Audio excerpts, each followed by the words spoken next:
informal settlement, ethembeni informal settlement nifike 16 of March 2020 during i-lockdown nayo occupier phaya ndazibekela indlu from 22 of April up until to Sabuthimayo sahlala ke ethembeni singabahlali ukusuka from 16 of March sihleli phandle sizama like introducing himself, like he's Bulelani Qolani, and he lives at Tembeni. Tembeni, I think is in Kailicha. Closer to Makaza taxi rank, at the corner of Ipad and Powell Road, closer to I think N2. So he said he was just giving us a brief explanation of who he is, and that they occupied a piece of land during the pandemic. Because of job losses and other things until they were victimized by police. So he just started with that in his opening. Then I'll introduce myself. My name is Bongo Zamisa. I'm a member of the Kailicha Community Action Network. I also work at the Social Justice Coalition. I work as a community organizer at the SJC. Yeah, and I've been working quite closely with the community of Tembeni through the work that I've been doing in the Kailicha Can. We have been working with various other communities that have been affected by brutality and illegal evictions during the COVID-19 lockdown. My initial, or our initial, as an activist, my initial response was that we have to, as civil society, to do something about what is currently happening, because most of the people were not aware around the information of COVID-19 and how would they prevent themselves from being infected from coronavirus, and they did not understand as the importance of wearing things such as masks and adhering to social distancing and staying at home. Basically, people were very reluctant at first.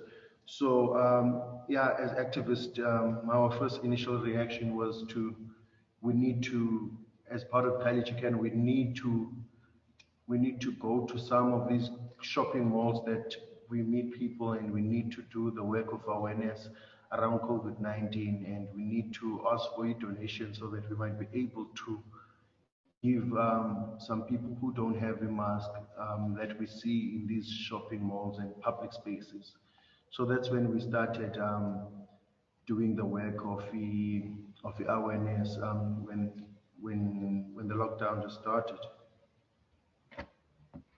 I think that that the coronavirus pandemic, first of all, it exposed the inequality that has been there for a long time. It exposed it in different ways, especially when we are talking about the basic services such as water and sanitation. In most informal communities, for the past decade or more, there have been no basic services in some of these informal settlements, such as water and proper sanitation. And when the COVID-19 pandemic started, people started raising awareness and saying that, people started calling out and saying that that the government should provide these services, because the government says that when the COVID-19 pandemic started, people should wash their hands, and people should stay at home. So people were like saying in these areas that how are they supposed to stay at home when at home themselves they don't even have the proper services such as sanitation, and how are they supposed to wash hands when there is no water, there's no access to water in their communities. So I thought that COVID-19 kind of exposed all the inequality that has been happening in the country. But also, I think something that is very problematic was the townships on the Cape Flats, how they were highly militarized areas where soldiers and law enforcement agents were sent to police people, but not as to service people. So I think that was another issue that that we witnessed with the SEPs and the SNDF during the pandemic, when they were more or less beating people and some assaulting people and some making people to dance and do push-ups in streets if maybe a person would be fine. But in other more affluent areas, there were different ways in which the law enforcement and the SNDF treated those people in those affluent areas. So with that being said, that was something else that also speaks to how township and how people in township and how people in the Cape Flats are treated by the law enforcement and the SNDF, that these areas are highly militarized and people are subjected to police force and brutality. I mean, Bulelani here, he's one of those people who witnessed the police brutality from law enforcement and metro police agents. Yeah.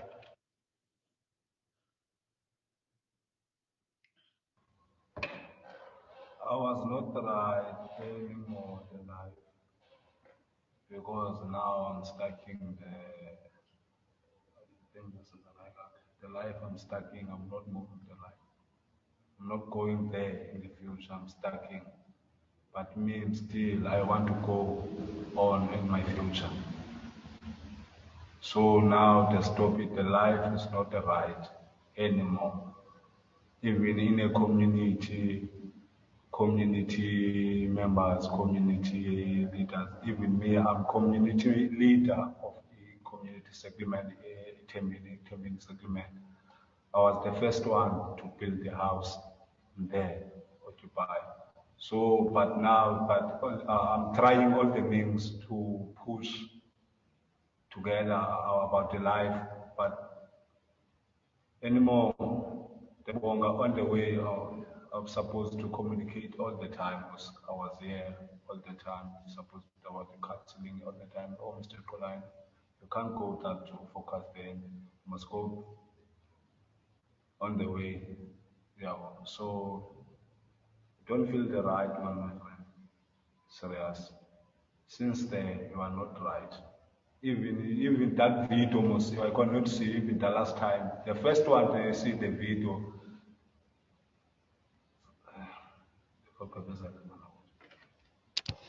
Yeah, So Bulelani is like sharing how difficult is it for him after the experience. He's mentioning that he in the area where he lives, which is Tembe, that is also a community leader as a community member there. He says sometimes when people are like, looking at him or he's looking at people, because of the very video that was virally sent, and it was almost like everywhere, and sometimes he does feel that how his dignity was violated. He really does not know what to do and where to move. After that incident, whereas he was dragged out naked by the law enforcement. Thanks. Okay, akukabikho mntu ofikileyo since kwakwenzeke laa nto ngalaa mini nge-1st kaJulayi kulo nyaka kupheleyo ngo-2020. Zakube khona omnye umntu ozayo ka-State of Cape Town, any official umuntu waka-government ozayo azobuza uba Mr. Qolani kwenzeke ntoni nantoni nantoni. So bona abanye subabona into yoba beza ngoba ubabona into yoba beza kuzochitha kwayezi structure basifakela namanzi. Since there zange kubekho mntu uzayo, sathi sisaqala ukuphumela i-court order kwasekwangena i-storage, sajongene naloo storage bafaka ikaka yabo bona singena amanzi, thina silinde amanzi because kuyo yonke loo nto bayenza baphinda akukho kwanto uzayo. So akho life right, akho kwanto ubheka ndawo phaa ndawo sisithakile kudala sisiya several times sisisa ntoni memorandum, akho kwanto basenzelayo. So it means bona isigqibo secourt akuzange basithathele ngqalelo. Yeah, so wayifumene counseling? Counseling andikayifumani. Yeah, so Bulelani is just mentioning that ever since last year, the day of the incident, there's been no counseling offered to him by the city of Cape Town after the incident, and no one from the city of Cape Town has approached him after that incident into finding out that how is he coping, or however assisted him in terms of anything.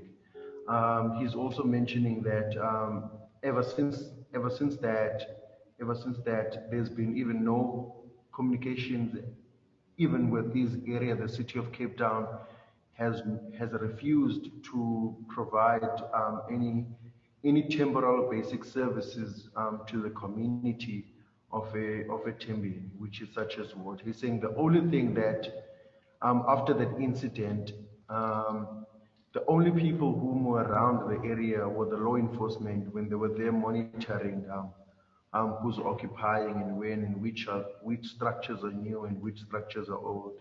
Saying that's the only representation of the city of Cape Town that they have met with as the community of Etembi. And he also mentioned something about there was a burst sewer pipe on a neighboring area closer to them, and after the incident, for about 2 months or 3, they had that problem there in the community of Etembi. And no one assisted them until now that they've managed to, as a community, to do that, to pour their own sand there to make sure that the sewage water subsides and gets absorbed by the ground. So he says there's been no communication from the city of Cape Town side.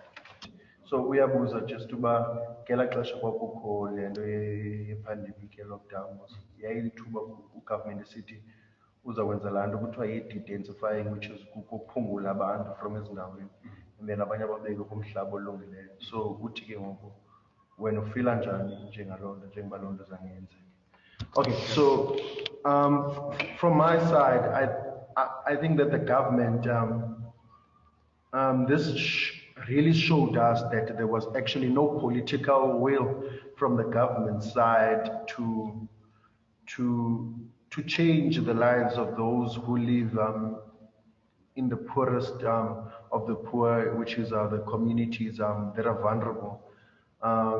It's true that most communities, whether they live in a brick house in the Cape Flats or in townships, whether they live in brick house or they live in zinc tin house, which is informal settlements, that people are packed like sardines in those type of settings. And the government during the pandemic only mentioned that they were going to dedensify, but there was no consultation with the communities. Even till today, as far as I'm concerned, there is no community that, in the ones that we have been working with as the Community Action Network, there's no community that has ever alerted us that the government had consulted them regarding de-densification. I think the communities would have welcomed that a lot, because of that would have afforded them the opportunity to live in a more dignified, but also the de-densification would have created an opportunity for the city to like reblock the areas so that things such as the ambulance would be able to enter in some of these informal settlements, and other services such as the police would be able to patrol in some of these communities had the communities been reblocked. And in cases of the virus as well, the coronavirus, yeah, I think it would have been better because now um, in informal settlements, people share the same communal tap.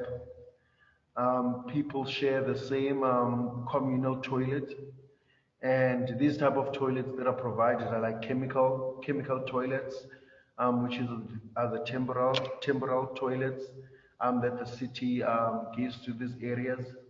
But there are no further measures that that are put in place to make sure that the city tries to eliminate any form of a risk that will affect the community members.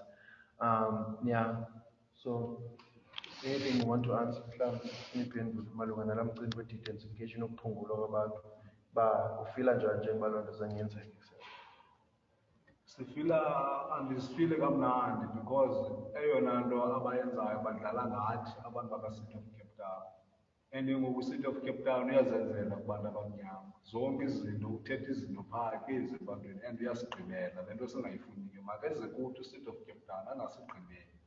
Because yena uske esasigqibele. Ngala mabala uthetha ngezinto ezingabonakaliyo, ngezinto ezingasingaboni. So uyasibribe, siyazi, uyacapitalize, wenza ubucapitalism. Abona abantu balungiselelayo zi-white man, abantu abamhlophe, nabantu bamnyama sihlele ebuqwayibeni. Even indawo esihlala kuzo asinazi-security, akunothi bona abanazi-security.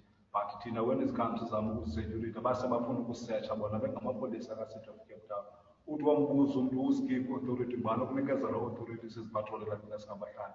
Abasimameli, into abayenzayo kusigqibela. Asifuni basigqibele and asifuni senze ubulungisa nabo, asiyimi nabo, sifuna ubulungisa. But ubulungisa basiniki ubulungisa. So yilaa nto ngokubonayo into yoba usibone ezinye izinto into yoba iwanda urhulumente ka-national uyayazi ngale nto basiphetheke ngale ndlela apha e-Western Cape nathi kasikabantu abamnyama. Because asihoyekanga, impilo zethu azihoyekanga. Kule lockdown asiyazi thina lockdown noba yinto enjani, siyayibona nje uba yinto ebulalayo but asiyazi because zange sanikwa nto saprovide kwathiwa nazi izinto ezinengabahlali behlala kwezi-informal settlement, kwezi-occupation. Zange kufike epublic ntontoni ke sotestwa siyawa ngezinto entweni makukunto ezithile ezenzekayo but azizi ukuthi thina abantu bamnyama bahlala kwi-informal settlement. Bacinga uba silambe ngezisu kanti engqondweni asilambanga. Thank you. Okay.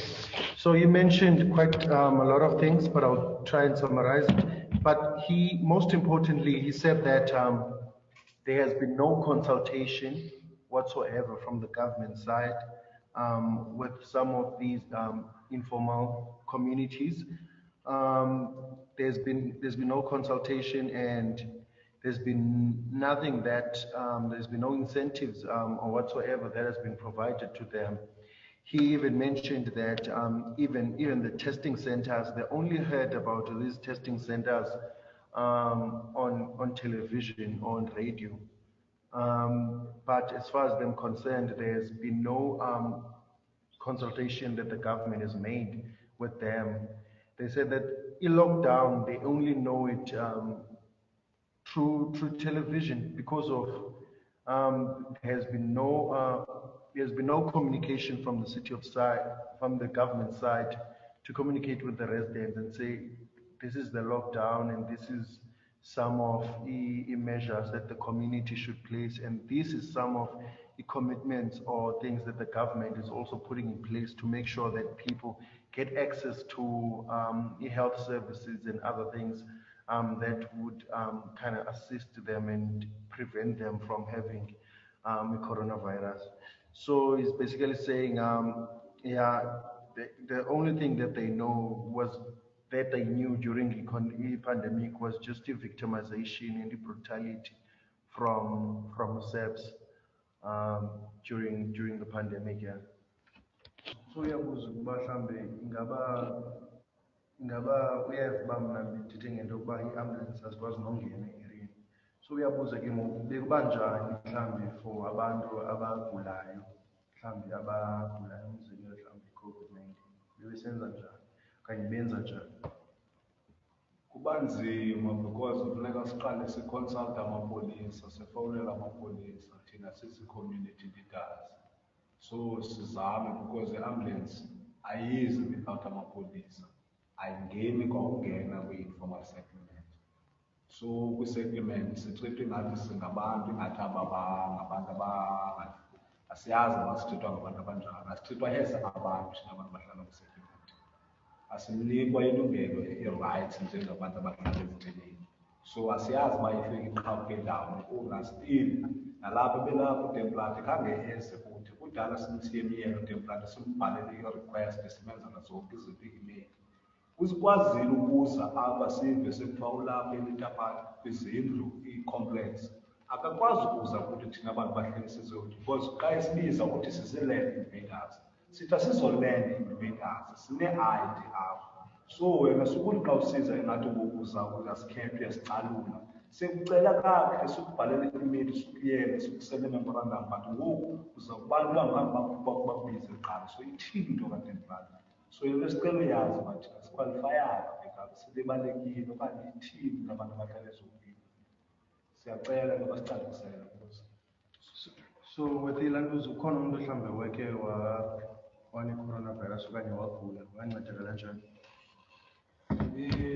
Kuba ke i-lockdown abanye abaninzi akho mntu simaziyo nantsika but abantu ukhetha mhlawumbi omnye uve kuthiwa uswelekile, uve kuthiwa omnye umile kwindawo ethile because ubalekela kwindlela esitena ayocela mhlawumbi kulaa ndawo bethenxusa kuyo mhlawumbi ubalekele kwihlobo sakhe because kwi-informal settlement akho nto incedakalayo from kuze izinto ezisuka from ugovernment kwi-health then akwazi uprovide abantu abazikho izinto esiprovayidwa ngazo thina. So kuyafana uba funeka uyazi usebenzise i-address yomntu ohlala esiteleni because ngoku azizi services because kuthiwa asikho recognized. So asiyazi uba sithini. So akho kwanto ke ngoku kuqondayo noba bayagula abanye abantu bayeza beze esibhedlele but so ufikile esibhedlele ukuhlala kwi-informal settlement akho bantu bakuvizithelayo. So sithwele ezo zikade thina abantu abahlatywayo, umuntu ohlatywe ilimele ethoyilethi sinasikwele sikwazi noba i-ambulance ayizi funeka sibone icebo thina singabahlali sithathe loo risk. Yeah, so Bulelani is also mentioning that in their area, in an instance of someone probably had coronavirus, what would happen? They would only hear that when someone is dead, that so and so was sick with the coronavirus, and they died. And he was also mentioning that in an instance, if someone would get maybe mugged or robbed and stabbed or injured during their way trying to access sanitation, which is toilet, they would have to, as the community members, to call the police because the ambulance says that they won't come closer to that community without being accompanied by the police. So the community would have to call the police so that the police would accompany the ambulance. He's saying even with the ambulance, because of ambulance can't don't come inside the communities. They have to park there at the main road, which is quite far. I think the main road for them it's about 50 to 20, depending on where the person's house is, but the main road is about 20 to 50 meters away from where the settlement, where the people are living in the settlement. So he's saying that even when the ambulance comes, it does not come inside. People have to take that injured person to the main road, it becomes much more dangerous and much more difficult when it's at night.